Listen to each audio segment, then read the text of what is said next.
Hey guys, welcome back to Games of War. Today's episode we're going to take a look at my Xbox 360 collection. Now this is the first system I got of the HD era. I thought last generation was a fantastic time to be a gamer. The 360 really started off strong. I have a lot of great memories with the system. I've got over 100 and something games for the system, so I'm going to have to try to move as quickly as possible to not make this video too long. Although I do want to pay extra special attention to some of the games that I think just didn't get enough love from gamers. Other than that, I hope you guys enjoy, and thanks for watching. Starting the Xbox 360 collection off, we've got a couple from Rare. And if you're a Nintendo fan, then you know that Rare is held in very high regard. They made some masterpiece games back on the old Nintendo platforms. Here we've got a couple. We've got Cameo, and we've got Banjo-Kazooie Nuts and Bolts. Now Cameo was originally supposed to be a GameCube game. Microsoft purchased Rare. Not a lot of people were happy, but Cameo finally came out, and this is a launch game done right. They just don't make them like this anymore. This is a platforming game with different elements. You can morph into monsters. Everything is bright and colorful. The music is great. There was supposed to be a sequel, but Microsoft said, nope, Rare, get back to work on those Avatar outfits and get those Kinect sports games done. So hopefully now that Kinect is not mandatory, maybe we'll see Rare get back to what they do best, which is make awesome games. Cameo was a great launch game that's held up beautifully. Very nice job from Rare. Banjo-Kazooie Nuts and Bolts kind of split the Banjo fan base down the middle. People were used to the masterful platformers on the Nintendo 64. For the 360 we got more of a building simulator. You could build all kinds of different vehicles, find different blueprints, throw all kinds of tires or propellers or wings, and use these vehicles to complete kind of like physics-based levels. It was all a lot of fun. I can see where if you're a Banjo platforming fan you might be a little disappointed, but I really enjoyed Nuts and Bolts. I'd like to see a new game in either of these series or something new from Rare. Just keep the great games coming. 99 Nights and its sequel 99 Nights 2 is in my opinion one of the most underrated series on the Xbox 360. Now if you like Dynasty Warriors, that kind of crowd-based fighting game genre, where you've got hundreds and hundreds of opponents that you're taking out in group, in mass, then you're going to be right at home with 99 Nights. However, take Dynasty Warriors' ancient feudal China setting with a bunch of characters that I can't pronounce, and swap it out with the more fantasy feel where you've got orcs and goblins and trolls fighting against humans, and that is 99 Nights in a nutshell. Now I fell in love with the original game. It was an early 360 game, and the storyline was actually really well done. It was told with CG cutscenes that looked just incredible for the time. And I really got kind of hung up on the storyline. You were really sad when you saw what happened to the goblins and their families. And it's kind of told from both sides of the story, from the goblin side and from the human side. You can play as a bunch of different characters, Imphi and Asvar. Then you play as like Dwingvat and Dwikvario. All these different goblins, and the human side as well. And the first time I saw like hundreds of goblins rushing over the hillside and just the battlefield swarming with enemies, I was totally amazed. A great storyline. The first one was truly a great game. A little slow, and these games are highly repetitive, so if you aren't into the Dynasty Warriors games, you might not like these, but if you're looking for a more traditional fantasy setting with lots of cool characters and a great battle system, you learn combos and upgrades, then you're going to love 99 Nights. The second one I didn't think was going to get made. I don't think the first one had a real strong reception. It's got a little bit of a cult following though, and the second one takes a more dark approach. We've got some blood and gore on the screen, and we've got lots of new characters to play as, more combos, awesome special moves, and just an overall darker game, but still a great one. Multiple characters to choose from, new settings, new story. The 99 Nights games are amazing. They're great hack and slash games. Fans of Dynasty Warriors looking for something new, check these out. They're completely underrated, and you can get them for cheap. I love these games. Next up, we have the Assassin's Creed series. And unfortunately, this series has turned into kind of a love it or hate it type thing. I think a lot of it has to do with the rate at which Ubisoft is cranking these out. I myself am a huge Assassin's Creed fan. When I played the first one back in 2007, I was overwhelmed. I have played an open world game before, but I had never seen it done like this, with so many different things to do. Horseback, different missions, so many things to do around the cities. The climbing mechanics were awesome. I thoroughly enjoyed every game in this series, Black Flag being the latest, which was a complete masterpiece. I look forward to anything coming out in the future having to do with Assassin's Creed. I'm in love with the series. Next up, we've got a couple more underrated games on the 360 in my opinion. The First Templar and the Cursed Crusade. Now the First Templar is a hack and slash game that can be played co-op. And what makes this game so special is the storyline and banter back and forth between the two Templars. Lots of funny moments. There's a lot of twists and turns in the story. You're hunting beasts. There's some deceptions. You can play as multiple characters you meet along the way. And I just had a nice, solid, fun time with this game. It's not revolutionary. It's not going to blow you away in the graphics or any other aspects, but it's just a solid, fun game. The Cursed Crusade, published by Atlas, is a game that I really enjoyed from start to finish. It's kind of a mixture of a lot of different gameplay styles. One minute you're going to be fighting battles, the next minute you're going to be dodging arrows, the next minute you're going to be smashing down a castle wall. There's a lot of story in this, a lot of voice acting, and my favorite part about the Cursed Crusade is the sword fights. They have actual weight and momentum. You can use that momentum to deflect attacks, dodge and parry and return attack. Awesome sword combinations, all kinds of moves to learn. Everything is great in this game, some good looking graphics, excellent gameplay. I thoroughly enjoyed the Cursed Crusade. If you like strong single player adventures set in medieval times, definitely check out Cursed Crusade. Next up, we've got some of my favorites on the system: El Shaddai, Asura's Wrath, Shadows of the Damned, and Lollipop Chainsaw. Now Lollipop Chainsaw and Shadows of the Damned are both from Grasshopper. These guys make very quirky, stylized games. They're not for everyone. Shadows of the Damned is probably my favorite Grasshopper game. I think it's very well done. Plays a lot like Resident Evil 4 with a lot more dick jokes and crude humor, but an awesome game nonetheless. Lollipop Chainsaw is kind of a love it or hate it kind of game. Very stylized, not very deep, and enjoyable. I like the characters. I think the humor is pretty good in this game. Overall, I really enjoyed it. Now, Asura's Wrath is one that I just completely fell in love with. The story of Asura and his betrayal and revenge and his overall wrath is just a sight to behold. All kinds of awesome beat 'em up combos and all kinds of awesome quick time events, and just an epic story. If you like hack and slash games, beat 'em up with over the top story elements and characters, then definitely check out Asura's Wrath. One of my favorites from last generation. And now El Shaddai is just very hard to explain. It's a beat 'em up at its core, but it tells a story based off of one of the books from the Bible. Very hard to understand, but a lovingly crafted game. I've never seen a game with such a striking visual style.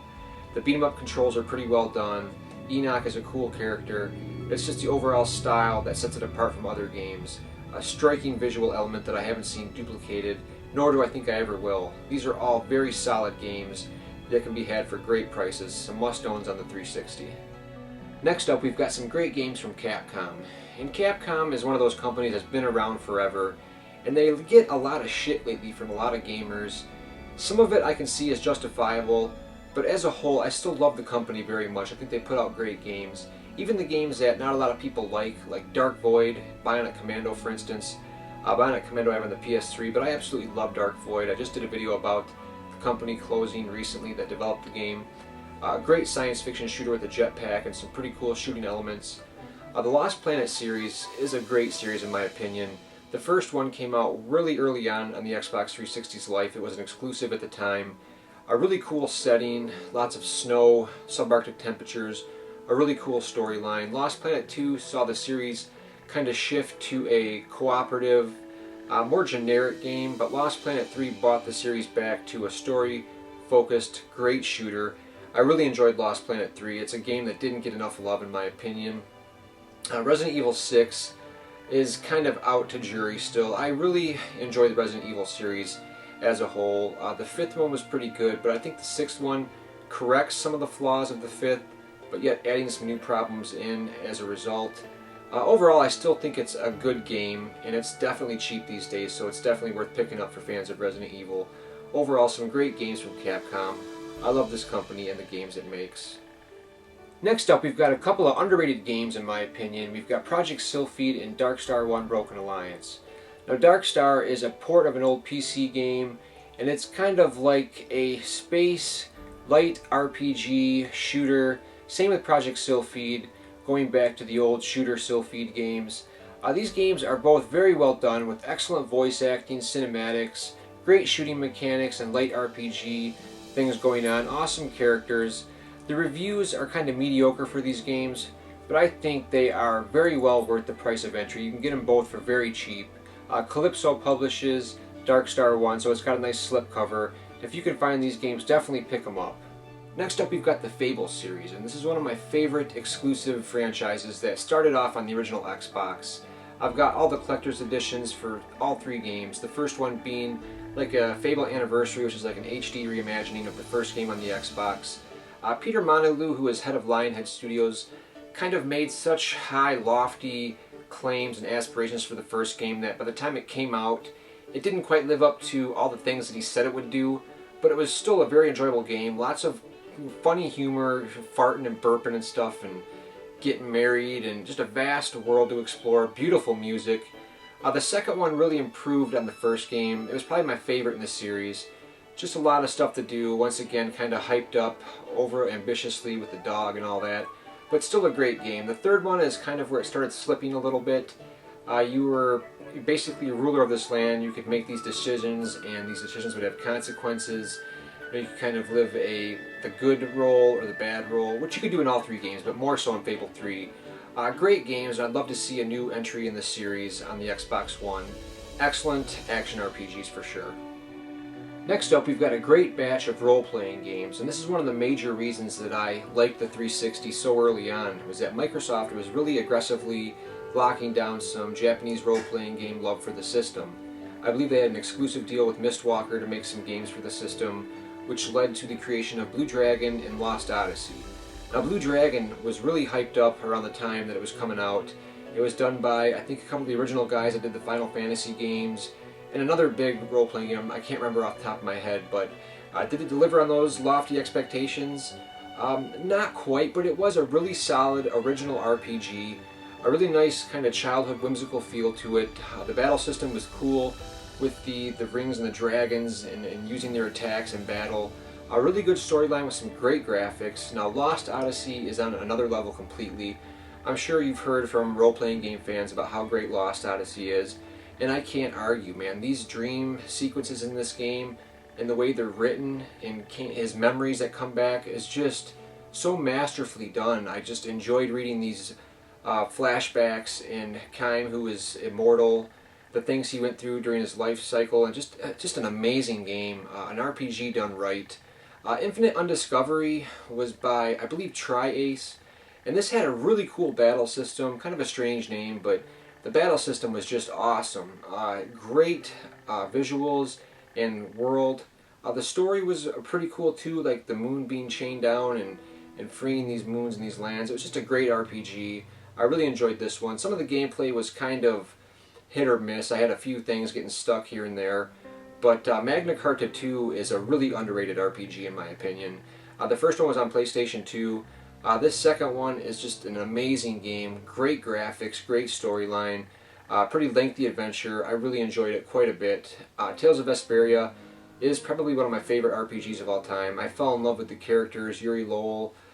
Just everything came together in this RPG. The storyline, the strong characters, the adventure. Man, I think I sunk 75 hours into this game, and I loved every minute of it. It really got me back into the Tales games. The Last Remnant was interesting because that was supposed to be like Square's next big RPG. They had a lot of big plans for it. It was supposed to come out on the PS3 as well, and it was released on the 360, and it was kind of a technical mess. I believe installing the game made it run better, but really disappointed a lot of fans. I really liked The Last Remnant. I thought the battle system was awesome with the different factions and attacking in these groups, and the story was cool. The characters were awesome, really cool, like science fiction tropes and all kinds of really creative character classes and great worlds. It's sad that RPG never took off. I'd like to see more coming out of it. We've also got Enchanted Arms, and this was my first next generation HD role-playing game. I had quite a lot of fun with this game. The battle system is really cool. It kind of combines a turn-based with a kind of a strategy RPG battle system in a grid formation. Lots of cool characters with one really annoying character. But overall, a great storyline, great music, good locations, everything you want in an RPG. I really enjoyed this game. Next up, we've got some great action-adventure games. Some of these really just clicked with me. And although a lot of those times when a game isn't received very well by reviewers and not a lot of people like it, but for some reason when you play it personally, you just kind of fall in love with the game. Well, that's what happened to me with Knight's Contract. I don't know what it was, but the whole storyline where you play as Heinrich, who was an executioner, who was beheading witches, wrongfully accused witches. Some of these girls did nothing more than help people, but this guy that was in control had a problem and was after one of these amulets that one of these witches had, and Heinrich ends up killing this witch, and she ends up coming back and cursing him. They end up making a contract, and you go through this game that has these stunning fantasy levels and this awesome gameplay where you have to carry this witch to keep her safe, and that refills your power, and she fights alongside you. You can do these awesome witch spells in addition to your combat, these awesome finishing moves. You hunt down these witches that have betrayed their coven, and it's just an awesome game. Great storyline and ending that just really stuck with me. Knight's Contract might not be the best game out there, it might have the best, most tight gameplay or best production value, but it's a game that really just clicked with me, and I highly recommend you guys check out Knight's Contract if you're into hack and slash games, a nice adventure game, and something that offers a little different with a more meaningful story. I really enjoyed Knight's Contract. Same with Never Dead. I thought it was a really underrated game. Sure, it can get frustrating getting hit and your limbs flying off everywhere, but I thought the game had some great comedy to it, an awesome battle system, great graphics, unnecessarily trashed. Never Dead got at the reviews. I think it's a really enjoyable game if you can look past a few of the game's faults. Majin the Forsaken Kingdom is probably the closest we'll get to The Last Guardian. I don't know if that game will ever come out, honestly. I'd love nothing more than to say, yes, it's coming this date. I love Team Ico's games, but in Majin you play as a character who frees this mythical beast called the Majin, and he helps fight alongside you, solve puzzles. You form a bond with this guy. He's like a big, dumb, cuddly teddy bear, and he's just an awesome character. A lot of charm in this game. Some really cool puzzle elements and great gameplay. Majin is another really underrated game that I really enjoyed. Brutal Legend is a fabulous game, especially if you're a fan of metal or hard rock. An awesome fantasy setting. Tim Schafer has nailed the art direction in this game. Lots of great voice acting from Jack Black. He plays an awesome character. And I'm not too much into Jack Black for the most part, but I thought he did a great job with Eddie Riggs here. An awesome battle system, some kind of real-time strategy elements going on in this game. It wasn't quite just like a simple beat 'em up like I thought it would be. Awesome vehicle sections, just a great game overall, really creative. I would love to have seen a sequel to this game. Viking is a game very much like Knight's Contract that just kind of resonated with me. It's not the best looking game, the best sounding game, or the best playing game, but it is an awesome open world where you can kind of explore at your leisure, and you go around freeing your Viking tribes that have been captured by Hell's forces. Now these guys are like undead, evil, vicious, kind of like devils, demons, and they're attacking you relentlessly. You've got awesome finishing moves, and as you free up your captive Vikings, you kind of go back to your home base and recruit them all, get a large enough army, and the end of the stages has these giant screen-filled battles where you're going and freeing dragons and taking out bosses.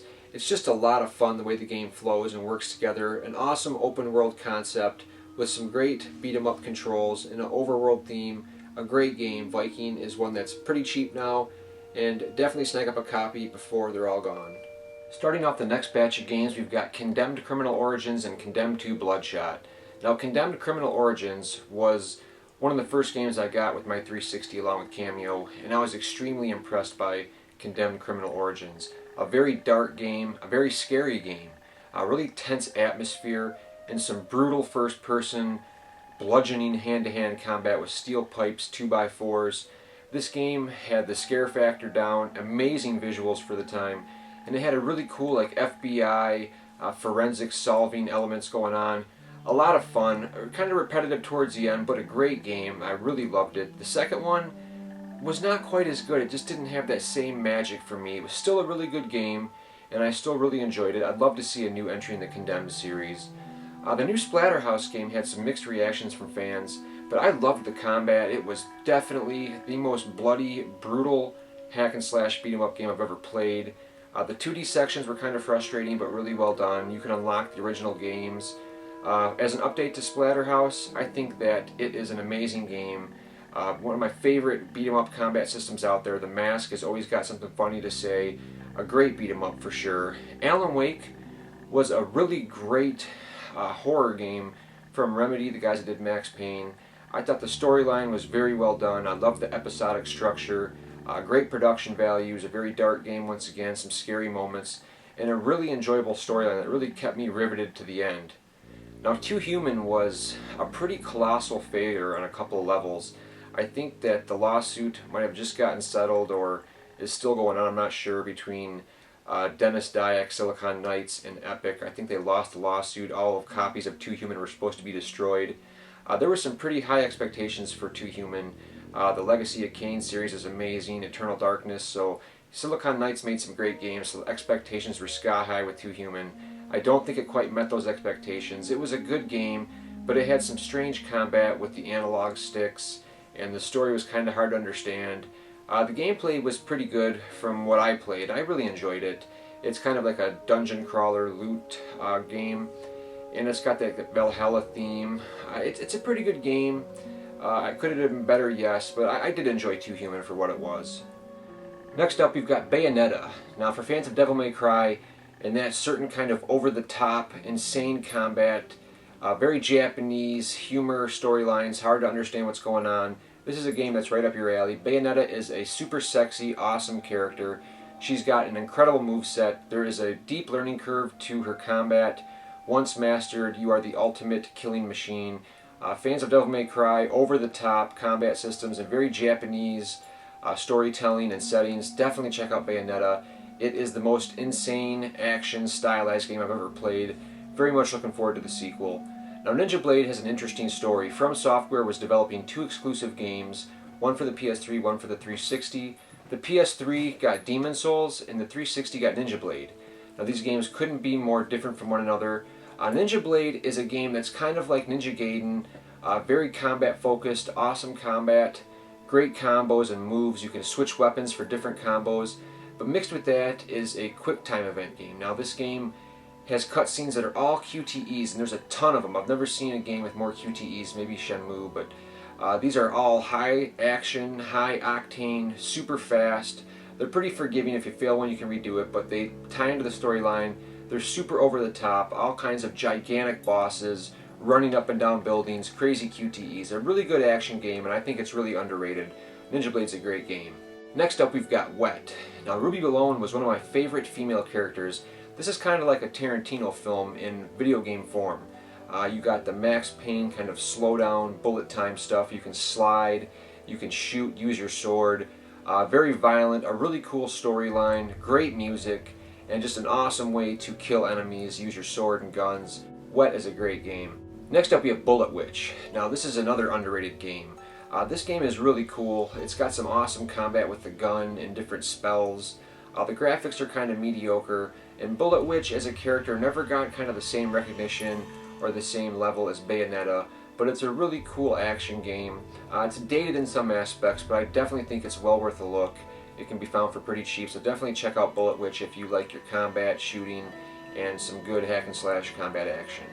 And then Enslaved. Now, Enslaved was a game that I was really looking forward to. Ninja Theory, who made Heavenly Sword, is at the top of the class in my opinion. And Enslaved once again features Andy Serkis doing the motion capture. And this is an action-adventure game set in the future where wilderness is kind of taking back over. These environments are gorgeous with, vines and trees and bushes and shrubs overgrowing decayed cities. And the tale that is told between Monkey and Trip is just fantastic. The acting is very believable, and it is a tale between two people that are using each other to get where they need to be. A fantastic journey, and I look forward to the next game from Ninja Theory that's not Devil May Cry. Enslaved is a masterpiece. Next up, we've got the Red Faction games. Now, Red Faction was a first-person shooter line of games in the PS2.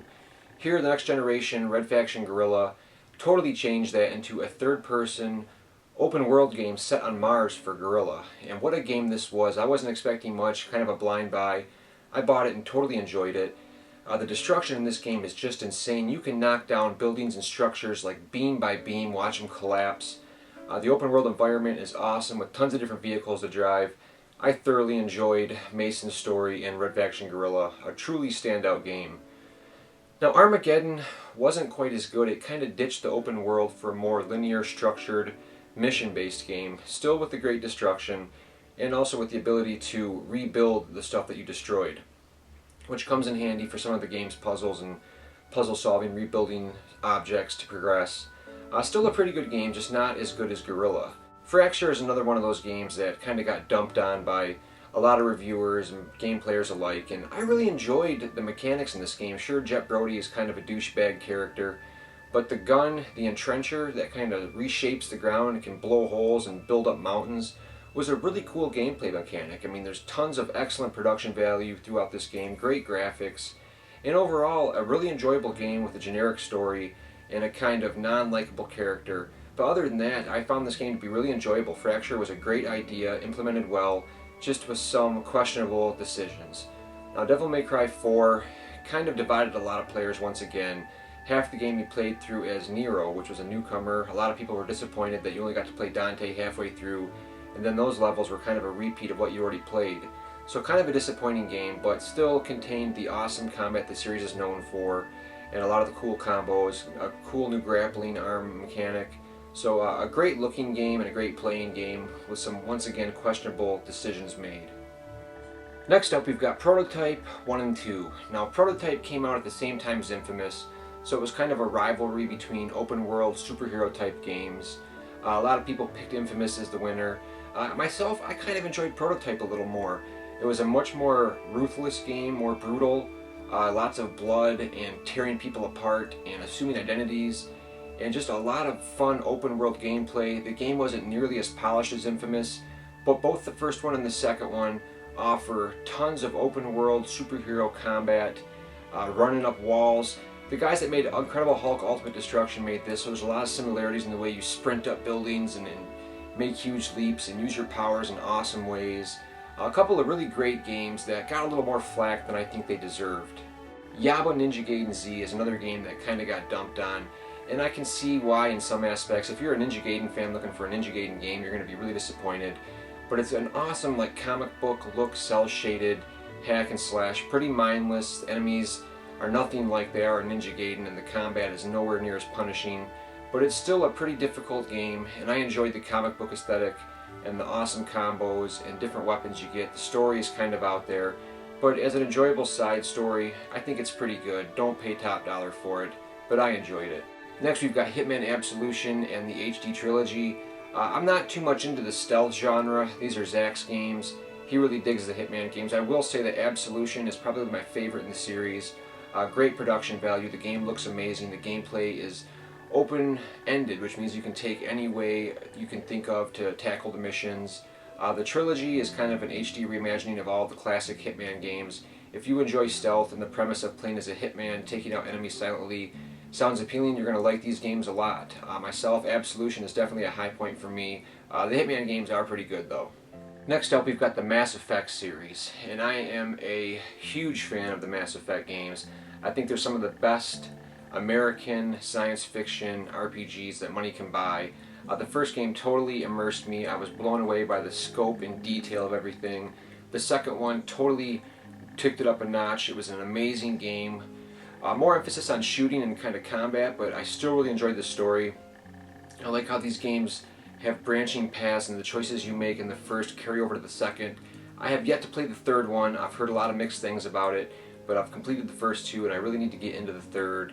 XCOM is a game that I haven't played yet. I really am looking forward to the strategy RPG gameplay. This is the Commander Edition, so really looking forward to giving this a try. I've heard nothing but good things about it, and I love strategy RPGs, so I should be right at home. Next up, we've got the BioShock games, BioShock 1, 2, and Infinite. The original BioShock was one of my favorite games early on in the 360's life. I was totally impressed with the underwater city of Rapture. What a fresh, interesting, and very captivating setting for a game.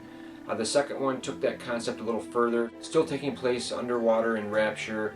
However, in the second one you play as a Big Daddy, which was one of the main protagonists from the first game. BioShock Infinite takes things into the sky, another masterpiece. The BioShock games are some of the finest first-person games around. Really enjoyed them from start to finish. A great series.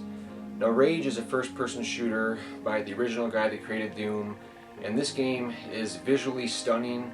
It's kind of a mixture between a first-person shooter and a driving game, kind of open-world setting, but still very linear in its level-based objectives once you approach your destination. I really enjoyed Rage. Kind of a disappointing ending, but overall a technical marvel and a very interesting game to boot. Next up, we've got Borderlands 1 and 2 and Dishonored. I'll be honest, these are Zach's games. I'm not too much into first-person shooters. Certain first-person perspective games really appeal to me, such as BioShock and games like Rage. Very rarely do I get into a first-person shooter. Borderlands 1 and 2 are kind of an exception. I really enjoy loot collecting and finding the best weapons and the action RPG setup, so I really did dig Borderlands 1 and 2.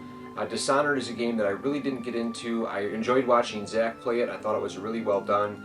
The story was great, but first person and stealth are not really my thing. The Chronicles of Riddick: Assault on Dark Athena really had my attention because I really enjoyed the original Escape from Butcher Bay on the Xbox, and this game is kind of a 2-for-1 deal. You get an HD remake of the first game on the Xbox, plus a sequel, Assault on Dark Athena. I'm a huge fan of the Pitch Black and Riddick films with Vin Diesel, so I really enjoyed these games. Being able to see in the dark and use his eye shine is a great mechanic. First-person gunplay is pretty good in this game, and I enjoyed the extended take of the Pitch Black universe. Great games for sure. The Orange Box is a compilation featuring a ton of games and Half-Life. I really enjoyed the science fiction story in these games, and Team Fortress is a lot of fun. A great package to have with a lot of games on one disc. Really good value. Singularity and Bulletstorm are a couple of first-person shooters that are kind of exceptions to the rule. I really enjoyed Singularity. I thought it was a really cool, fresh take on a first-person shooter. It kind of reminded me of BioShock in certain aspects. Definitely not like an underwater city, but the time traveling was awesome, and it just had great atmosphere, a really cool setting and story, a really underrated first-person shooter. And Bulletstorm was just over-the-top craziness with your taser leash. You could whip enemies, pull them towards you, kick them, shoot them in the air, do all kinds of outlandish, awesome combos. The game looked amazing, and it was a lot of fun. A great science fiction setting, a really enjoyable first-person shooter for sure. Transformers War of Cybertron and Fall of Cybertron are, simply put, the best Transformers games ever made, although I really did like the Transformers game on the PS2. These games have stunning production values, awesome voice acting, great graphics. Playing as the Transformers is awesome in these games. Being able to transform into the vehicles, the run and gun action, top-notch games. If you're a fan of Transformers, you definitely have to own these games. Next up are my Spider-Man games. Web of Shadows being one of my favorite Spider-Man games. Being able to switch from the regular suit to the black suit on the fly is awesome. The web slinging is great. Open City. Spider-Man Shattered Dimensions tried something new with different playable Spider-Mans in different eras. The Spider-Man Noir, the Spider-Man 2099, the Black Suit Spider-Man, all come together to create awesome linear levels. This one didn't take place in an open world, but single-player focused levels that were really fun to play as the different Spider-Mans. A really great effort and an original take on the series. Taking it out of the open world worked great. And the same thing with Edge of Time, although it eliminated a couple of modes of play. You could only play as 2 Spider-Men this time around. And it was more in kind of claustrophobic levels. There were a few areas that were pretty wide open, but I really enjoyed Edge of Time as well. Not quite as much as Shattered Dimensions, but still a really strong Spider-Man. Wrapping up the superhero games, we've got X-Men, Origins, Wolverine, and Deadpool. Now this Wolverine game, I didn't expect much from, coming from like a movie license with Hugh Jackman, but the second I unlocked like some classic Wolverine costumes, I was fine, not looking at Jackson's mug. This is like a Wolverine game done right. Brutal, shredding enemies apart, awesome combat, great gameplay, a really big surprise for me. This was a great X-Men game, a great Wolverine game. Deadpool was again kind of underrated in my opinion. This is a really fun game. They nailed the spirit and attitude of Deadpool, his wisecracking jokes. The gameplay was great, the different weapons, different cameos from different Marvel characters. What a great superhero game. Then we've got some great racing games. We've got Pure and Split Second, made from the same company. Pure is an insane four-wheeler racing game with some super crazy jumps, awesome trick system. Graphics are unbelievable. Really smooth frame rate, a highly playable, highly enjoyable racing game. Split Second is another beautiful game. It does an awesome mechanic of using the environment to trigger traps and wreck enemies. The racing is fast, non-licensed cars, but a great time setting off traps and trapping enemies and watching the destruction unfold around you as you race by at high speeds. A great racing game. Now Fuel is another wide open attempt at a racing game where there's tons of square feet to race in this game. Just as far as the eye can see, all different kinds of terrain, different vehicles to unlock, nothing licensed, but all different kinds of vehicles. Running on a fuel system, you can unlock vistas and different cars. Not the most tight racing game on the market, but a lot of fun to play and explore. Fuel is definitely worth tracking down. The last of my racing games on the 360, we've got Ridge Racer Unbounded, which is not very much like a traditional Ridge Racer game. This is more like kind of flat out mixed with Burnout. Some really cool ways to smash through the environment, really good racing engine, good power sliding. Need for Speed The Run was one of my favorite games when it came out. I still play it to this day. I think it's a great racing game. It's held up very well. If you like the Need for Speed games and like kind of like a storyline involved with your racing games, I think it's a pretty good attempt and I really enjoy the game. SSX is a new entry in the long-running snowboarding games that started off on the PlayStation 2. This game made some questionable decisions, such as like the deadly descents where you have to have certain gear equipped or you're not going to make it. Your chances of survival aren't quite up to snuff. But if they would have just left it alone and made it a fun game to race down the tracks, because the tracks are gorgeous, the trick system is beautiful, just some questionable decisions brought down my enjoyment of the game a little bit, but still a very fun entry in the series. Dead Island Riptide is a sequel to the original Dead Island, kind of an open world zombie game. You use first-person melee combat to take out these zombies and escape this island. Far Cry 3 is another great open world game, first-person perspective, really cool storyline, tons of stuff to do on the island. Visually the game looks amazing, lots of stuff to keep you busy, a great game for sure, high production value throughout. Another great game from Ubisoft. Here we have some Rockstar games. Now these games have all sold millions and millions of copies.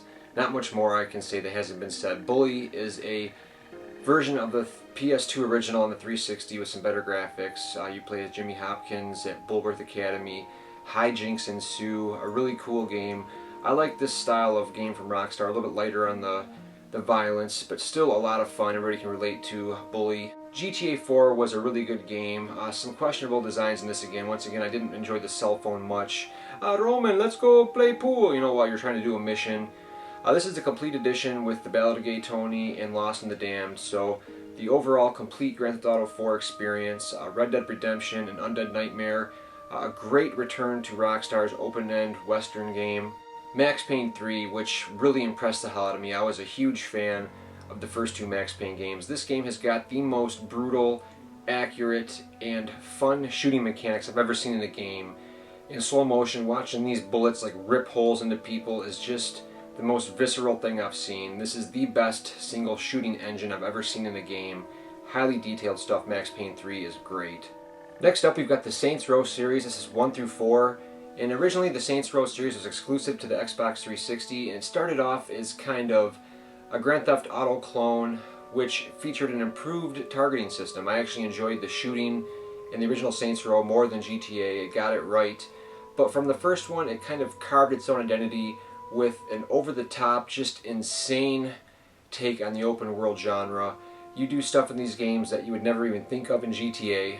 The fourth one took it one step further and made it kind of like a superhero game where you get all these crazy powers. The Saints Row is a great alternative to the more serious GTA.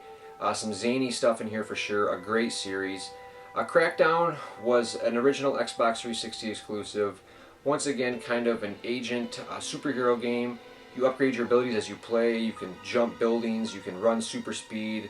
I really enjoyed taking down all of the gang leaders in this game. Crackdown was a great game. Didn't enjoy the second one, looking forward to return to the series for sure. Then we have my final two open world games, which is The Saboteur and Sleeping Dogs. Now The Saboteur being Pandemic's final game, this was an awesome game set back in the early 30s or 40s I believe. A really cool mechanic where a black and white filter plays over the game until you unlock and liberate certain sections and it comes to color. Just an awesome game, great voice acting and excellent missions and great variety. Sleeping Dogs is an open world game with an emphasis on combat. This has like a martial arts themed combat system where you can really beat the shit out of people and smash them into phone booths and throw them into dumpsters and use an awesome hand-to-hand combat. The driving's great, a really underrated game, great missions. I'd love to see more from Sleeping Dogs in the future. And then Terraria, which is Zach's game, he really gets into the Minecraft kind of style games, and he loves Terraria. I haven't played it. So I hope you guys have enjoyed taking a look at the 360 collection. What a fantastic generation. Between the 360 and the PS3, so many great games and great franchises were started on these systems. Just talking about them makes me want to go back and grab a stack of games and start playing them all over again. With this current generation getting a really slow start, there's no better time to do so. Thank you guys for watching. Games of War is nothing without you.